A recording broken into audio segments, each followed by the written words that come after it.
Yes, I mean, obviously this is a complex area and there are many arguments to be gone through. For the information of the audience, I go through them. So there is a chapter, 25, on matter and consciousness, which is really a short book, effectively, in which I do talk about all these possibilities.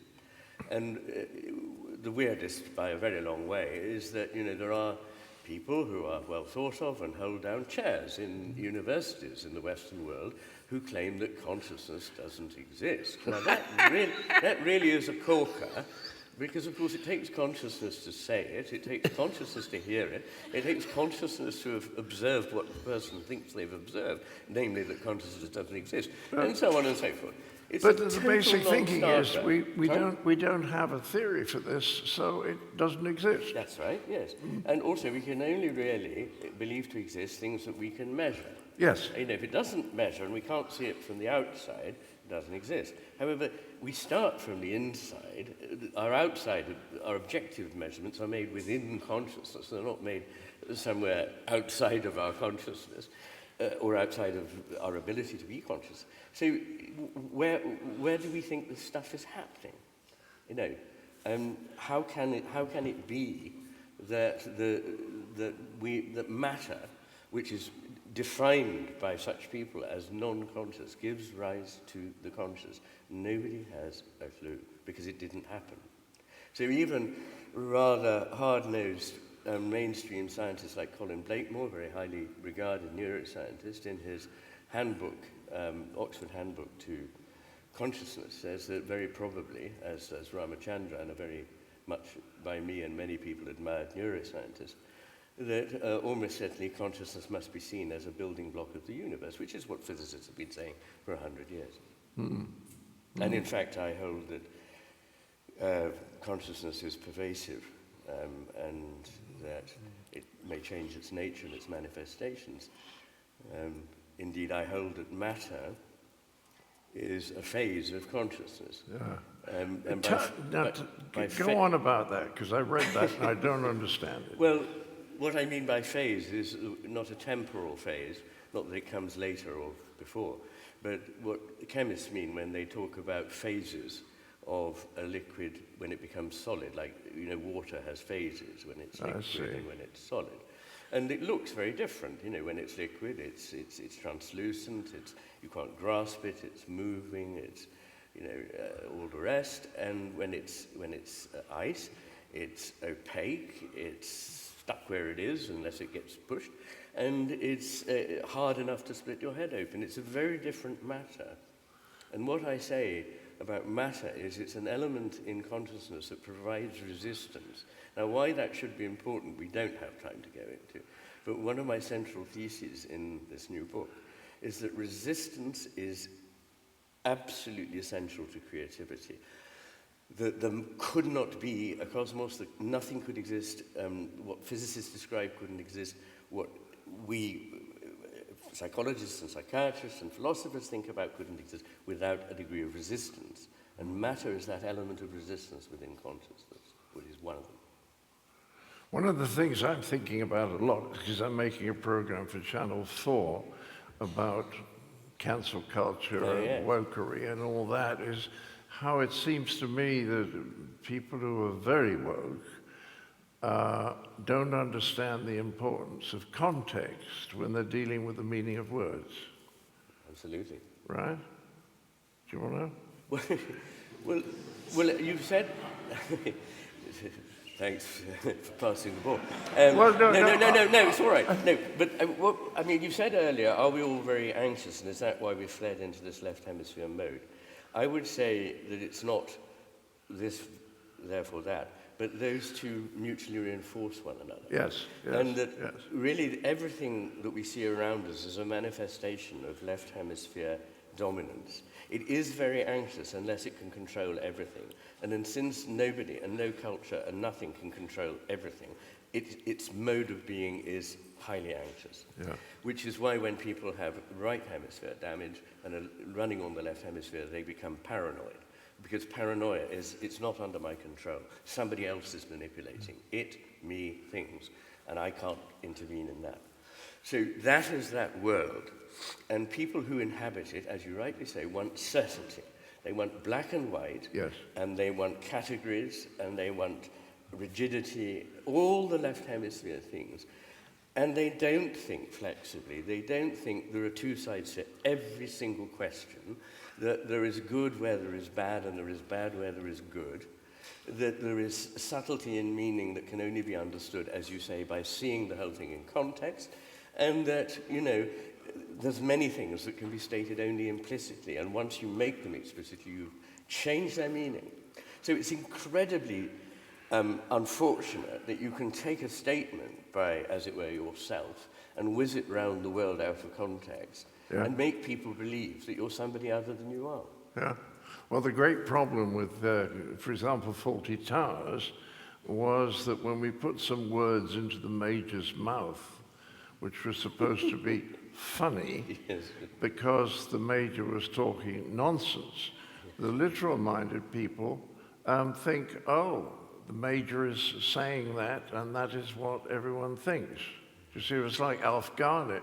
Yes. And there was a problem with Alf Garnett because he was saying these rather ridiculous right-wing things, and there were people sitting at home saying, at last these things are being said. You know what I mean? So if you don't look at the context, it is very hard to explain to woke people that a word can be used affectionately or very meanly. And very often you can say, I mean, you and I know one another, that when I meet you, I can say, how are you, you old git, or something. You know, and it's friendly, and it's friendly. Not only it's friendly, it's even a bonding mechanism. I said, oh yes, John, how are you doing? So, two things about hemispheres. One is that the left hemisphere doesn't understand non-literal meaning. Wow. So it tends to take everything very, very literally. It doesn't understand sense of humor. Now, as far as I'm concerned, I want to say this very clearly in the presence of one of the greatest humorists of all time. What do you mean, one of them? Well, I know. You're completely right.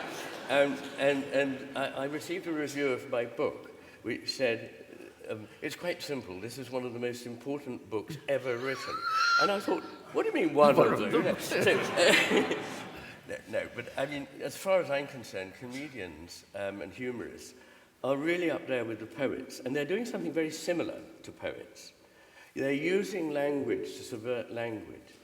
The straitjacket of language is taken and made rich and open and imaginative, and this is what you do. And in my life, you know, I'm as grateful to people like you for making me laugh over, you know, however many decades, as to the great poets. But the other thing about, you know, this literal-minded thing is that it is a matter of, it must mean this out of context. And I sometimes make the point that context can completely reverse meaning. Well, as with irony.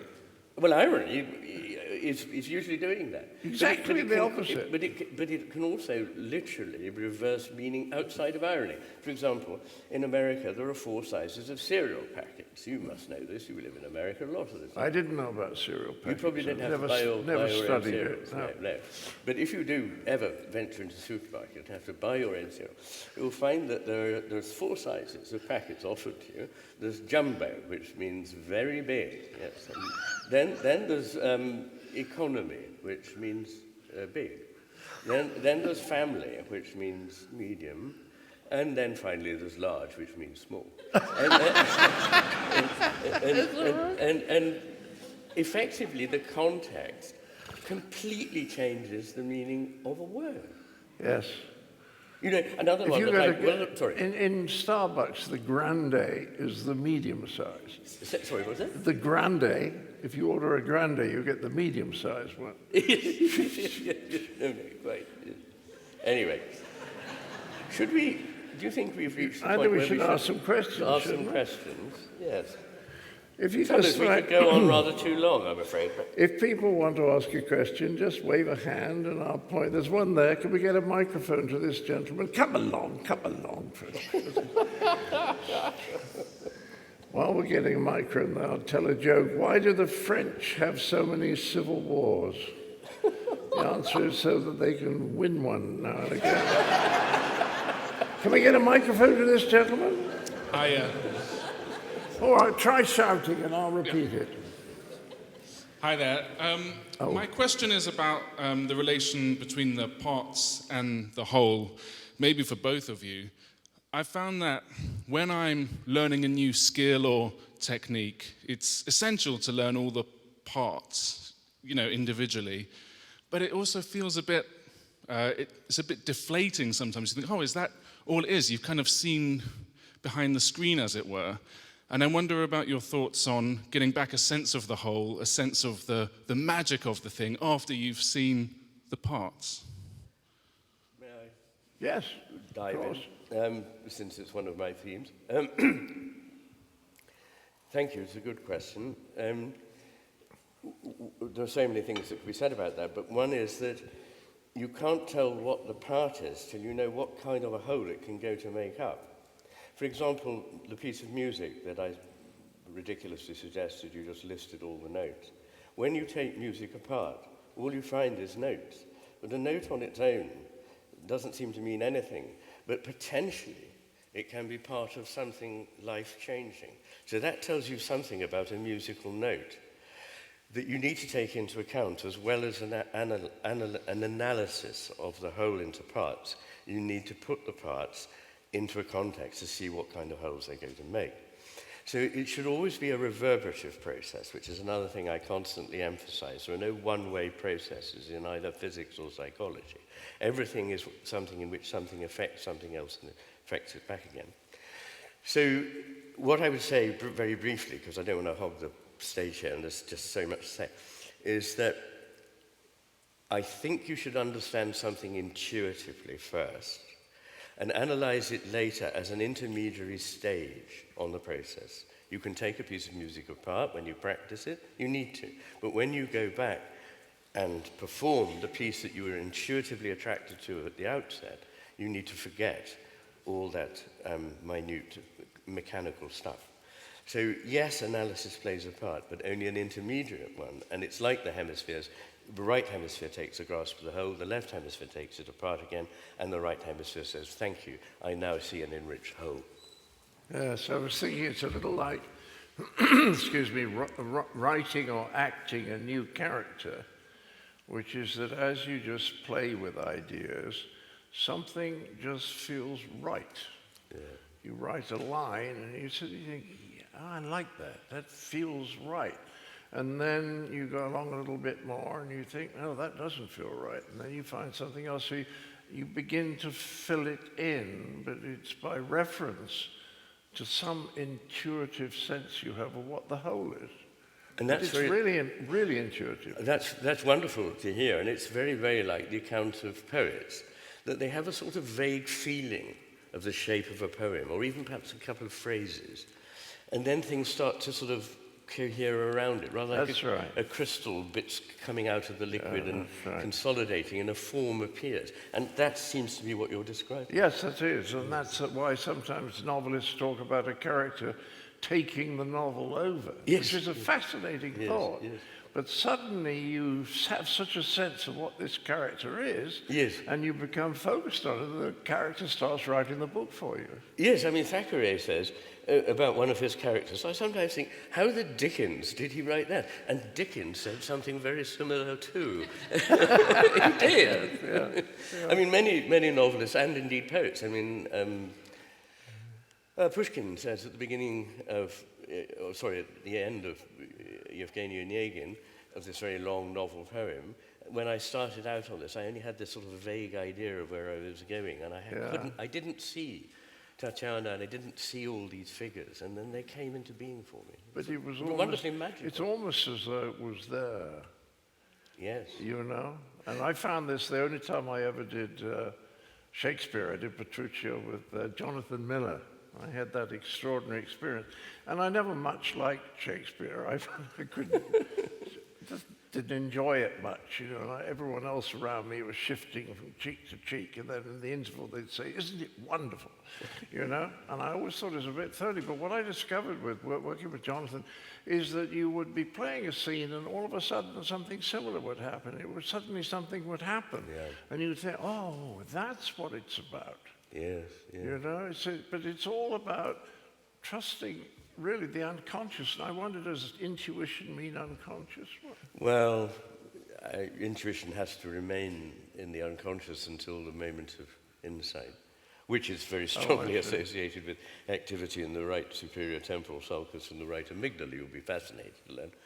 But no, that thing about the crystallization of something, you said it there all along. It seems to me that what happens is out of a field of potential, something is being actualized, and you're being drawn to actualize it.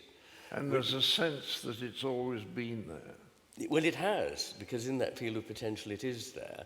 Much as I think in physics, one can say there is a field of potential and certain actualities in particles are realized by certain acts or whatever it may be. Of consciousness. We so know it seems. It doesn't exist anyway. Well, I know. All right, well, I think we have time for another half a question. Yes, we got one down here, and there's another one right at the back. Let's have one down. How many mics have we got? All right, do one over there and give one to this gentleman here. Yes? Hello. Yeah, I've got a question. Oh, by the way, John, I've lived in Barcelona for the last 30 years, so thank you for making my life so difficult as I introduce myself to anybody. And your question is? And my question is, this is an incredible piece of work, Iain. And you've worked 10 years on this. And I would say, we're in the presence of the intellectual and perhaps the economic elite here. How do you propose to get your deep insights to the other 6.5 billion people on the planet? So how do I get to what? How do you propose to get these 10 years of insights to the other 6.5 billion people on the planet? There are platforms out there that can help you. It's very, very simple. They must buy the copies. And read on. And don't feel you've got to read the whole damn thing at one go. I mean, it sounds terribly overphrasing. Oh, my God. But what I hope is that it can be like you can dip into it. And I describe it as rather like a sort of, journey that you can take in stages. Yeah. And I hope that people will say, well, I skip that bit. I'm going to come back to that. Yeah. But thank you very much. You're very, very kind. There are plenty of authors that give the book away in the global south, but their publishers gain a profit from the book in the global north. If you really want to get the message out there, if you really want to do that, that's a way to think about it. Absolutely right, and it may well come to that one day when the costs of the production of one of the most beautiful books of the last decade are paid off. Very good.